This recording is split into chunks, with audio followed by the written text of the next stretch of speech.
আমাদের বাংলাদেশে পিসাবরা একই সাথে নরসিংদী থাকে, আবার মক্কায় থাকে, একই সাথে নাকি আবার হজও করে, আবার বাংলাদেশও থাকে। এরকম পীর আছে বাংলাদেশও, এরকম পিসাব আমাদের দেশে আছে। যে পিসাবরে নাকি আপনি বাংলাদেশেও দেখবেন, ওই টাইমে নাকি আবার মক্কা শরীফ হজ করতেছে। এই ঢাকা একজন হায়দার আলী পীর মারা গেছে, তার ভক্তরা নাকি তাকে হজ করতেও দেখে, আবার বাংলাদেশে একই সময় দেখে। যাই হোক, তো এই জাতীয় এই কথা যেন আমাদের মুখ দিয়ে না আসে, ঠিক আছে? এই যুগ শেষ। বাংলাদেশে এই ফালতু কথা বলার আর সময় এখন নাই। আগে বললে এগুলা কাজে আসতো, এখন আর এই জাতীয় ফাইজলামি কথা মার্কা বলার কোনো লাভ নাই। যে এই করলে পানির উপরে আপনি এখন মেঘের উপরে দাঁড়ায় থাকবেন, গাছের খেজুর গাছের উপরে দাঁড়ায় নামাজ পড়বেন, এগুলো এখন কম করবেন।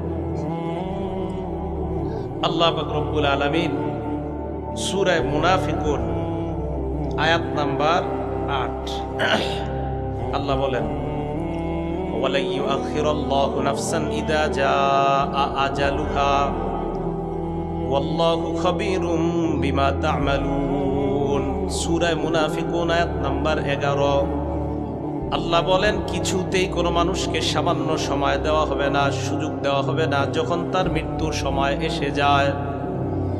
সূরা আরাফের 34 নম্বর আয়াত, সূরা ইউনূসের 49 নম্বর আয়াতে আল্লাহ বলেন, লিকুল্লি উম্মাতিন আজাল, প্রত্যেকটা মানুষের মরণের সময় নির্ধারণ করা। ইযা জাআ আজালুহুম লা ইস্তাখিরুনা সাআতাও ওয়া লা ইস্তাকদিমুন।